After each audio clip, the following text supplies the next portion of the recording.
साक्षात्कार विषय प्राधिकरणों की अवैध और वैध कार्रवाइयों से आम गरीब जनता को लाभ या हानि। भवन निर्माण की प्रक्रिया पर टिप्पणी। साक्षात्कारकर्ता अभिजीत सिंह, दैनिक भावी सत्ता।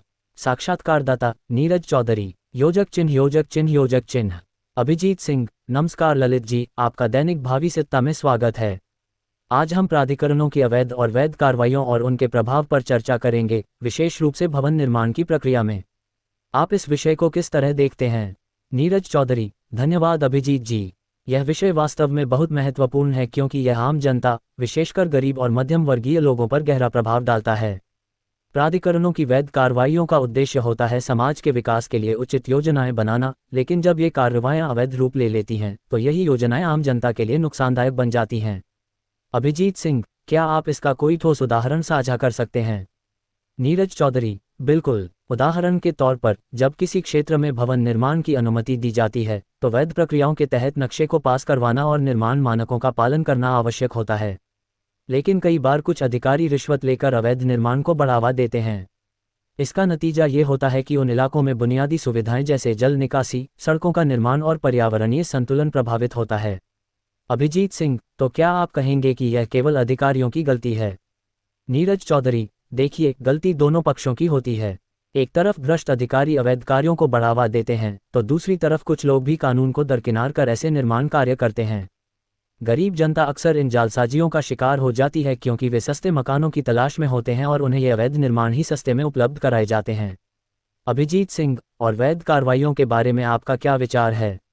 नीरज चौधरी, वैध कार्रवाइयाँ यदि सही तरीके से लागू की जाएं तो ये सभी के लिए लाभकारी होती हैं। जैसे कि यदि भवन निर्माण के लिए निर्धारित मानकों का पालन किया जाए तो ये सुनिश्चित होता है कि निर्माण सुरक्षित और टिकाऊ होगा। लेकिन दुर्भाग्य से कई बार वैध कार्रवाइयों को लागू करने में भी लालफीताशाही और भ्रष्टाचार देखने को मिलता है।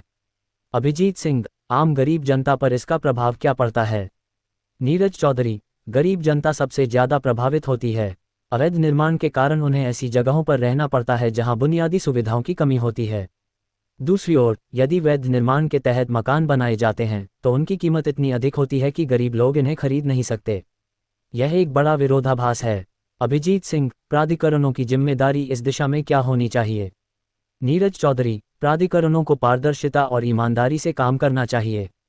उन्हें ये सुनिश्चित करना चाहिए कि भवन निर्माण की प्रक्रिया पूरी तरह से कानूनी हो और भ्रष्टाचार को पूरी तरह खत्म किया जाए। साथ ही गरीब और मध्यम वर्गीय लोगों के लिए किफ़ायती आवास योजनाओं को प्राथमिकता देनी चाहिए। अभिजीत सिंह, क्या आप इसे सुधारने के लिए कोई सुझाव देना चाहेंगे? नीरज चौधरी, सबसे पहले डिजिटल प्लेटफॉर्म का उपयोग बढ़ाना चाहिए ताकि सभी प्रक्रियाएं ऑनलाइन और पारदर्शी हों। इससे भ्रष्टाचार की संभावनाएं कम होंगी।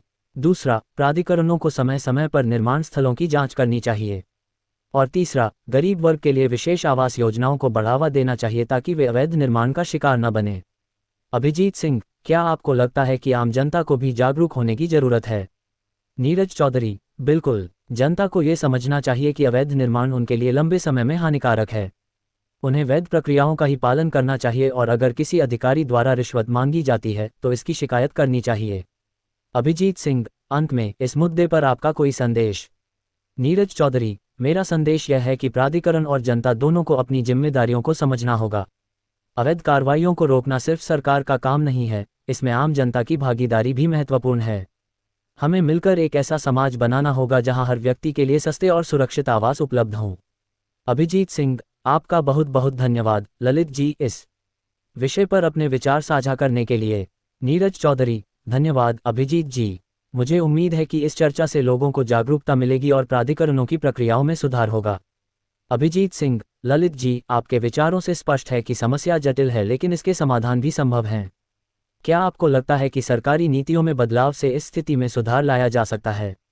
नीरज चौधरी, जी हाँ अभिजीत जी, सरकारी नीतियाँ इस समस्या को सुलझाने में महत्वपूर्ण भूमिका निभा सकती हैं।